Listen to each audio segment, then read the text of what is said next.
Formula One Philosophy is back again for the Azerbaijan Grand Prix recap. This is part one, the good. As always, you can find us at F1 Philosophy at YouTube, F1_Philosophy at Instagram, and F1PhilosophyPod at gmail.com. If you have any questions for us, or any comments, and any general nasty remarks about how we are poor at our jobs, we welcome all of the above. Have we gotten any of those? Oh, yeah, we have. Have you not seen the YouTube comments? No, I don't spend much time on YouTube. Go take a look at our YouTube comments. We have someone who gave us wonderful feedback. Wink. Good. It's actually a good idea that he gave us. Was it go jump off a bridge? Not this time. Not this time. No, it was just about our layouts and stuff. Sean, we may have to show our face soon. Or you can be them. Why? Because that's what this guy's feedback was. He says he doesn't like he doesn't like that we have no videos of ourselves. Kind of creepy, but Yeah, exactly. Anyway. Got an idea for a video that he really won't like then. You gonna hang dong? We'll just leave it at that. We'll leave it at that. Sorry, I interrupted you. Oh, it's no problem. Did you know that my family actually comes from Azerbaijan? Interesting. Say more. My dad's mother, so my grandmother, her side of the family, my nana was born there at a time when it was still part of Russia, and they lived in an autonomous zone, which was loosely connected to Iran, Russia, and Armenia. Mm-hmm. Yeah. So in the early 1900s, my nana was born in 1926. Yes, this is an autonomous zone helped out by the Tsar of Russia, but he was taken out and disposed in 1917. He protected that area because it was Christian Middle Eastern. But after he died, it was just kind of just left there. Nobody really wanted it until the Turkish people started committing genocide. I mean, liberated that part of the Middle East. Yes. Yeah. Since F1 is owned by certain groups, we say liberated. Yeah. Mm-hmm. Yes. It is an area that's very rich in history. A lot of it is more recent than people think. And we don't talk about that in F1. No. The Islamic Caliphate from the Crusades ended in which year, Sean? 1687, 1729, or 1823? Couldn't tell you. It was 1929. Anyways, I'm being a dick. If you're interested in doing some reading, you can read up on the Nagorno-Karabakh War. Yes. Which, spoiler alert, ended much more recently than you think. This year. If you can even consider it ending. Yeah, that part will always be disputed because, and I don't want to start a whole political discussion, but Azerbaijan is not a real place. It's really Armenia or Russia. And the Turkish used, say, friends of people, like friends of Turks, people who weren't really Turkish but weren't really Russian or anything, just like a random sect called the Azeris, to invade that area and take it. And that was after they ended the Islamic Caliphate. They just instead, sent people to invade lands that weren't associated with them. And that's how we end up with Azerbaijan. And yeah, it's been disputed between them and Armenia ever since. Yeah. Yeah. Very long, very complicated histories. Yes. Yes, that's a great way to keep me from exploding my head. Yes. Yeah.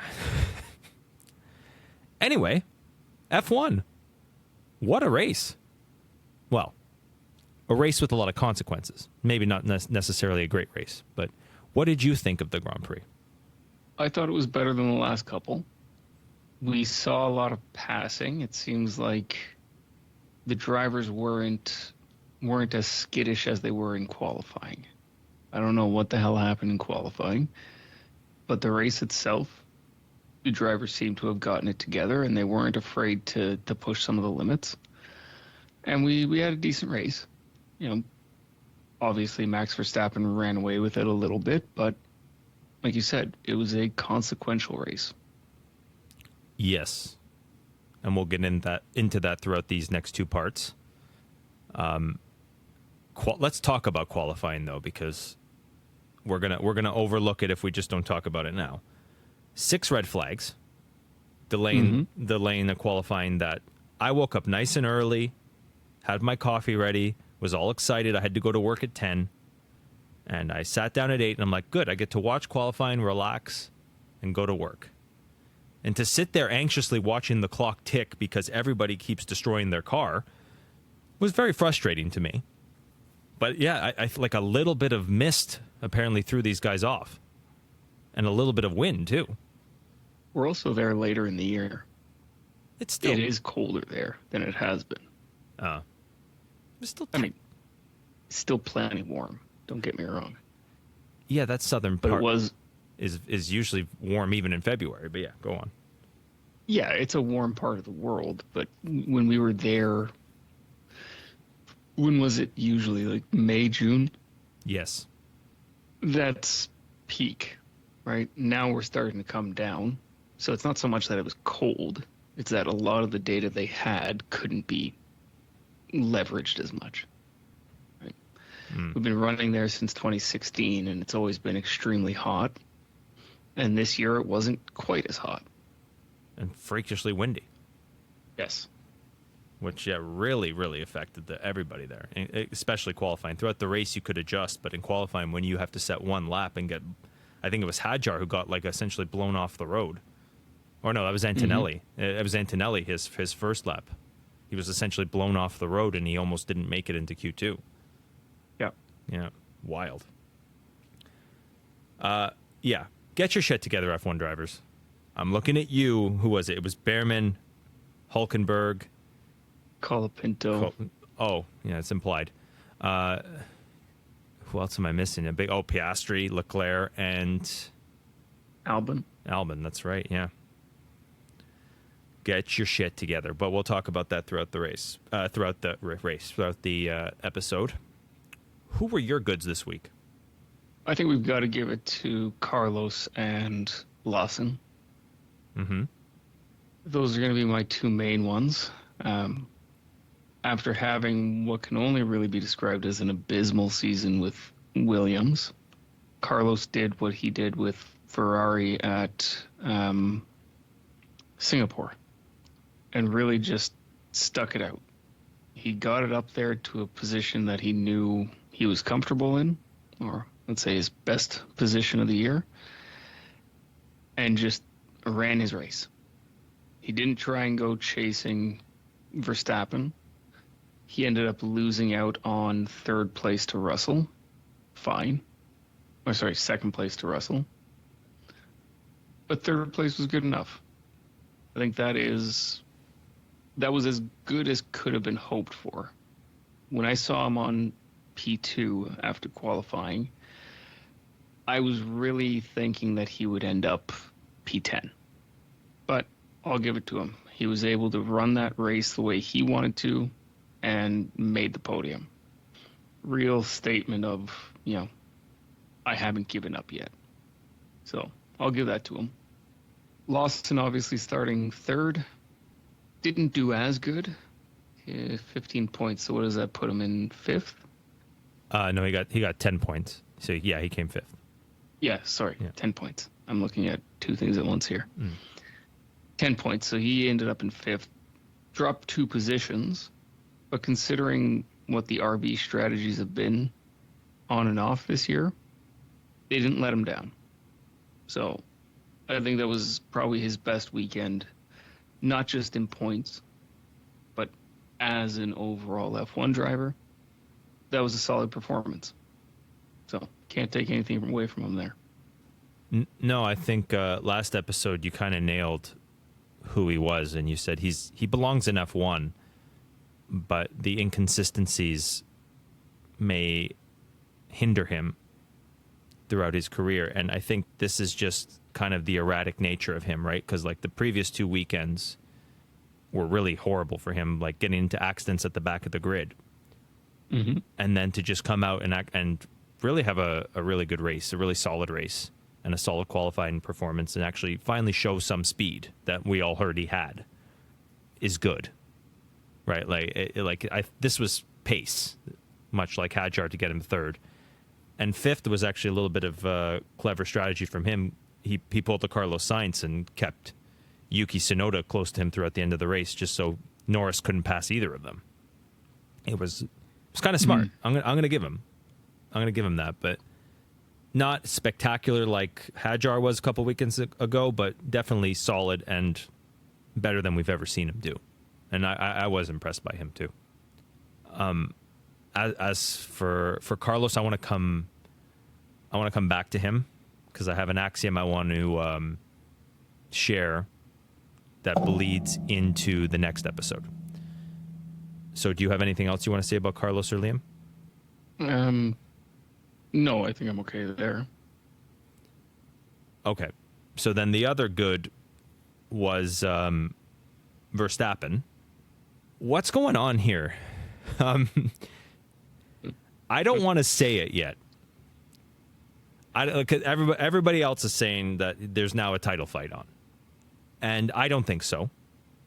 I think we've just seen the best of Max in these last 2 races, like being the best ahead of the rest when everybody else is skittish. He was the most solid and fastest. We've seen him do that before.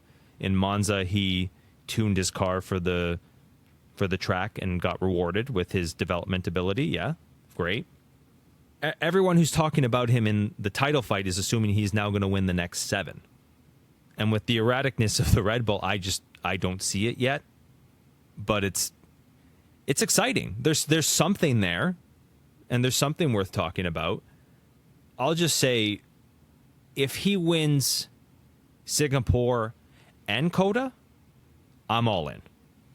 I'm all in the rest of the season. I will happily say that he is in the driver's seat for the title. But I don't want to say that yet because there's still so much racing left that everybody talking about Max in this way, it's almost like they're trying to make him peak at this time so that he doesn't win. That's how I feel. I know that's not what's actually happening, but if you talk about this too much, you won't get Max fighting for the title. Is my thought process. I don't know. What do you think? Did you like his? Obviously, you liked his performance, but what do you think's going on here? I think this is potentially Max feeling refreshed at the team. The reasons I'll let people read between the lines.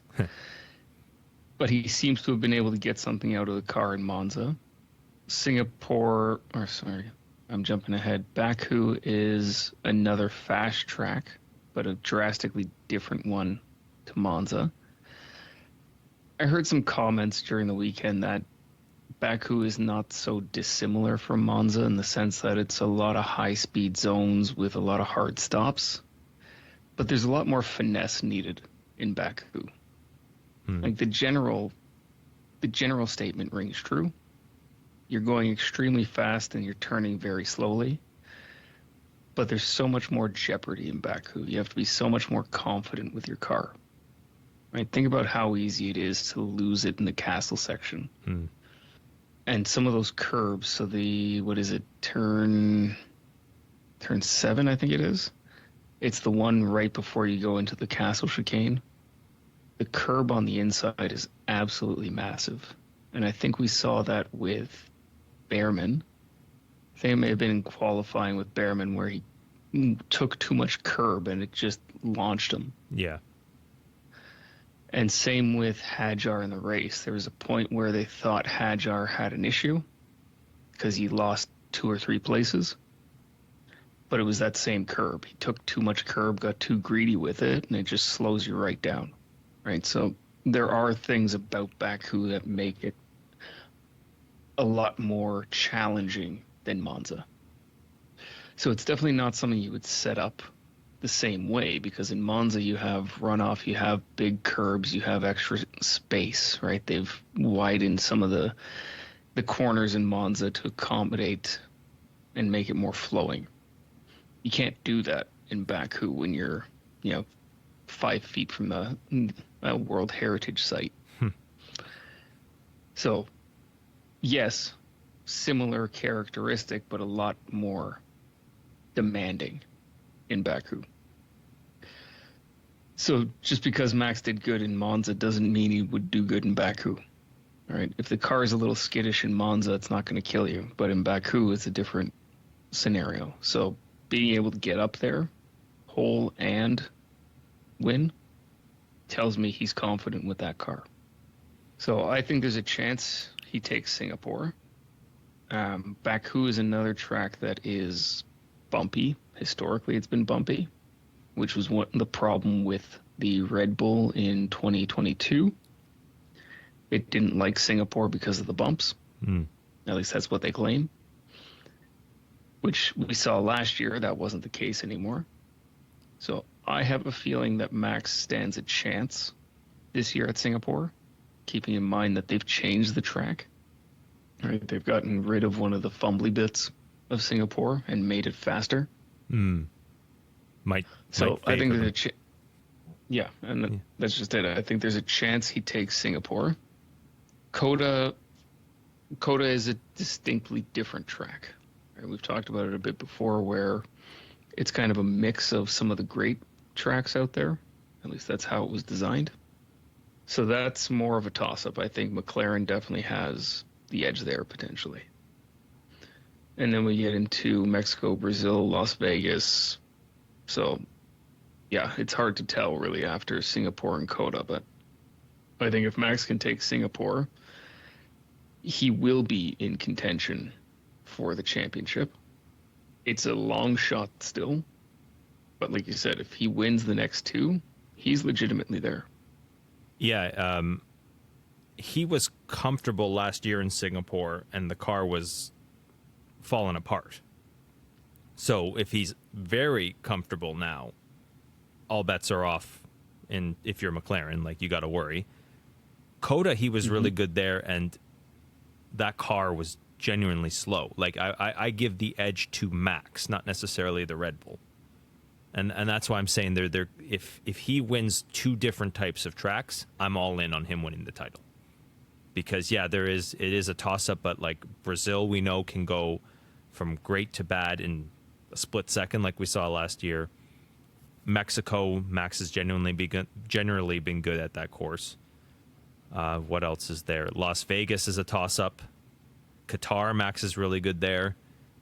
Abu Dhabi, I think, really favors the McLaren the way it is right now. But if he can bring it to the last race and make McLaren sweat and make them regret doing everything they've done so far this season, I will be very happy. I'll be very, very happy, because McLaren deserves this. But we'll talk more about that in the second half. Yeah. This is what I've been saying all year. You don't want to let Max sneak back in. I think that's what everybody's trying to say. You don't want Max with momentum. And it's too early, but we'll see in the next two races how big this train, or how fast this train is going. And I'm excited. Now this season has just turned another corner, and it's very exciting to watch. As for Carlos, I think you nailed it. It's been an abysmal season at Williams. You and I really thought he was going to hit the ground running here. And I think I especially underestimated how hard that Williams must be to drive. Because he's not a bad driver by any stretch of the imagination. I never thought he was a champion. I never thought he was top 5 driver.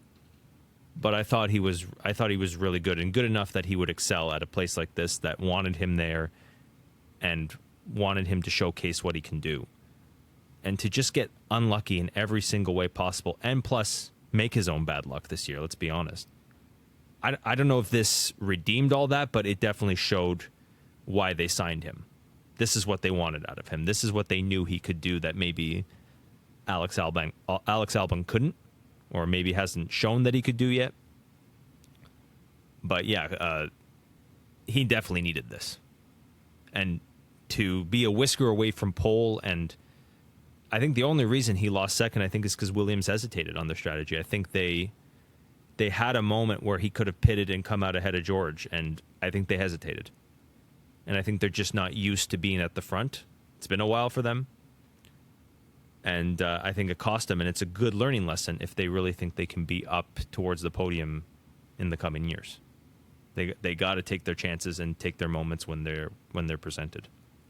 Mm-hmm. My axiom of the week, and we'll end the episode with this discussion, unless you have any other goods. My axiom of the week is, how do I say this? Exceptional results will breed consistency before consistency will breed exceptional results.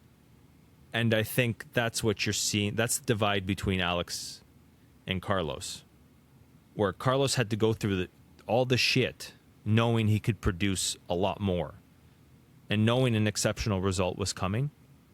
And now this exceptional result, I think, will breed consistency out of that Williams. And I think we'll see him up there quite a bit because now he knows what he can do. Now he's got the monkey off his back.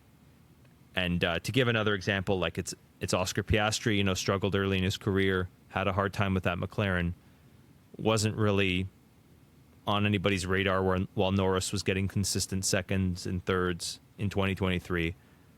But then Oscar won the sprint race before Lando ever won a race. And we've seen nothing but consistency at the higher end from Oscar ever since. Alex, that's another example. Like, I can also bring up Hülkenberg. I won't. Hülkenberg's been consistently in a position, and it took 13 years to get one podium, and now he's disappeared. More on that in the second half. And Alex is consistently fighting for these positions. 7th. He's getting a lot of 5ths this year. 7th, 8th. He's been really good in the sense of consistency, but that podium at Williams eluded him before it eluded Carlos. I think if you focus on being consistent, you'll miss these exceptional results. Whereas I think if you go for it like Carlos did, make all the right mistakes, get all the bad luck, shake that off, you'll get an exceptional result, and now the consistency will come. That's what I saw this weekend. I don't know if you want to comment on that, you want to tear that to bits. This is a philosophy podcast, so you're welcome to thoroughly disagree. Yeah, and I don't know that I will tear it to bits. I don't disagree with it. I'm just trying to wrap my head around the general concept. Do me a favor and restate that again. Exceptional results will breed consistency. So like consistent, exceptional results. Mm-hmm. Before consistency or consistent results will breed exceptional results.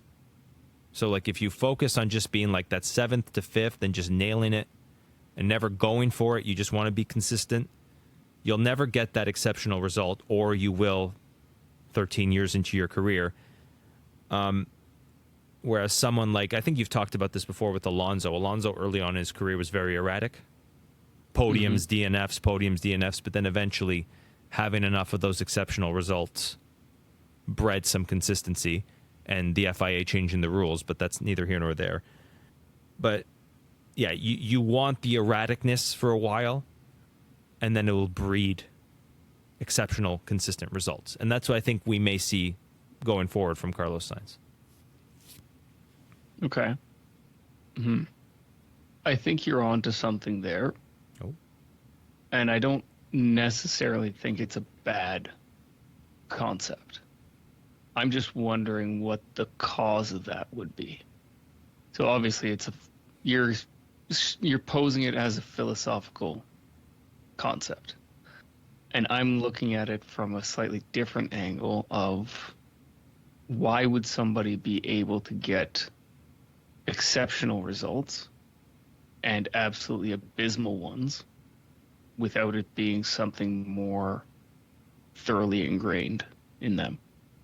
And I think this comes down to what I've talked about before of a driver trying to find the limit.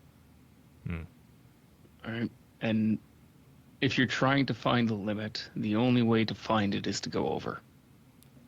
Yes. If you haven't gone over, you haven't found the limit. And only in going over can you truly say, I know where it is.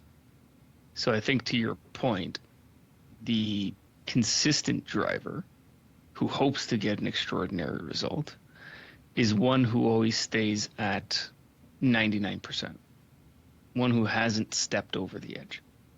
Whereas the driver who gets an exceptional result inconsistently is either blind to where the edge is and doesn't know where it is or what signals you're going over, or the driver that is truly trying to push it to get the maximum out of it and occasionally goes over and learns from that to then score the exceptional result. So I think there is something to your axiom there, and I can't say I disagree with it, but I think there's more to be thought through with it. As a principle, it's sound, but to me, I'm sitting here going, yeah, it makes sense, but let's see what is it that makes people want to do that? That's the $1 million question, right? Why do bad things happen to good people? Why do good things happen to bad people, right? Like why is there such inconsistencies and erraticies in life? Right? Why do people get luck at certain times? Why is I think it's the saying, there's nothing unstoppable like an idea whose time has come. Right? It's along those same lines of like if you're doing all the right things for long enough and consistently, but you're making a lot of mistakes, like you said, if you're finding that limit so often without letting it break your spirit, eventually you will get luck at the right place at the right time. I think that's what we saw with Carlos. And now I think, now that he's changed his mindset in a sense, he's going to be better. He's going to be consistently up there from this point forward. And another way to look at it from the negative is what Wolf was talking about with Antonelli, right? They said after he crashed in Monza last year in his practice session, just keep it on the road, right? Just be consistent. And they fear that had changed his mentality. They fear that he wasn't pushing it anymore. He wasn't doing the right things anymore. He was just trying to survive. And they now worry that that's kept him from finding that exceptional result or consistent exceptional results. And I just think it's something to think about. You're right. This is not concrete yet. This is just something for everybody to chew on. What would you rather be? Would you rather be consistent under the limit or like you said, erratically over the limit until you find something, until you find that sweet spot? To me, it's a matter of how you go about it. So if we use the Alonso mentality of it all, I don't think Alonso is the one that ends up in success. Has the opportunity and capability to get extraordinary results, but I think he's incapable of identifying where the edge is and why he goes over the edge. Good point. To him, if he gets an exceptional result, it's because he's the greatest in the world. If he gets a bad result, it's because somebody screwed up the car. Whereas if you use the Piastri example, didn't really have the car under him at the beginning, was a well-respected rookie, everybody thought highly of him, wasn't able to capitalize, and then he did get a good result, like you said, winning a sprint race before Norris won a race, and since then it's been an exponential climb. So I think it holds up there. But there is two sides to that, right? The Alonso side and the Piastri. The other end of that, like you mentioned, is Nico Hülkenberg, who is very consistent, but not good enough at not good enough at being able to develop a car with that info, right? He's there, he's driving, he's getting some results, but not what he wants to. And he's not putting enough feedback into the team to get the car that allows him to get that extraordinary result. Whereas I would use Ricardo as the other side of that. I went into Red Bull at a time when Vettel was unable to capitalize on what they had. Vettel, the 4-time champion at that point. And Ricardo went out there and just drove and bested Vettel in his rookie season and got some extraordinary results along the way, but ultimately never became world champion. And I think that's the other side to that coin on the consistent part of it. You can be very consistent and get a good run of extraordinary results and improve your overall standing with consistency. But I think there is something to the fact that you need a little bit of chaos to be the best. Perfectly said. That's what I was just about that, and you nailed it right at the end there. Chaos. Because you're right, Ricardo, that's a perfect point, was very consistent at Toro Rosso, not necessarily exceptional. And then, like you said, his time had come when he came into the Red Bull. And he was very, very good and very exceptional for a bit. But you're right, he could have used a little bit more chaos. And he might have reached another level, or it might have broke him earlier. And that's a very good point. That's a very good addition to this axiom. I'm going to chew on that. All right. Any more goods before we call this episode and start the next one? I'll give an honorable mention to Yuki. It wasn't a great result, but it was the result he needed. So he is now tied on points with Gasly, which is kind of concerning. But that means that Yuki now has the same amount of points as the Alpine team. So that's something. It's a start. And maybe the Red Bull is getting better at the right time. And he might benefit from that too. Yeah. And I'm glad it's more than 1 or 2 points, because it shows us that it wasn't just he qualified in 11th or 10th and was able to hang on to it. He was able to actually get out there and race. And yeah, he kind of tripped over Lawson a little bit, but ultimately it was a reasonable race from him. He didn't seem too overwhelmed, let's say. Yeah.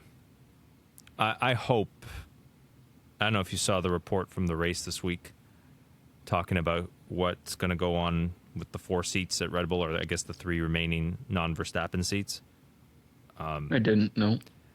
They've essentially inserted Lindblad into the conversation, which tells me that behind the scenes, the paddock really wants that kid in there for some reason.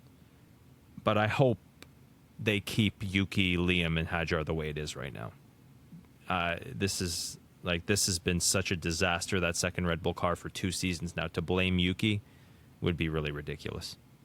He probably deserves 1 more season to really show if he has it. And this is why I think they're keeping that decision until later in the year. I think someone's realized that it's not fair to pin this on Yuki at the moment. I don't have a whole lot of hope that he'll be there. I want him to, but everything is telling me that he won't be. Well, it's not fair to blame it on him or Liam, because that's apparently what, I don't know, Formula1.com had the commentary that Sky Sports did. They were saying the 2 guys fighting for the last Red Bull seat. That's what I forget who, I think it was Martin Brundle's son and Karun Chandok were the announcers. And to blame both of them for the season that they've had and not Red Bull is nonsensical. Nonsensical. Like, we know there's a big problem with that car. We know there's even a big problem at race RB, right? And the way you just sort of gave up on both of them really quickly, or as I think they did, I think they realized that Lawson was not going to have a good season after those first 2 races, and I think they were willing to dispose of Yuki right away. They knew that Yuki would struggle just as much in this second Red Bull. So to potentially save Lawson's career, they threw Yuki in there in the hopes that if he can figure it out, good. If not, we can dispose of him. That's not fair to either driver. that screws up both drivers. Let them have a full season. Let them have just a steady full season, then judge them. And I just, yeah. Both Red Bull teams have been fucking chaos all year, and to put either of them on the chopping block is just ridiculous, in my opinion. Yeah, I agree. Especially if the person coming in to replace one of them is going to be Arvin Lindblad. No, he needs another season in F2 At least, at a bare minimum. Yeah, apparently, I think they said earlier in the year, his metrics are similar to Verstappen's. Yeah, you've said that about how many drivers now? Right? Exactly. We're not going to believe you. Anyways, that wraps up the good. We'll be back with the bad.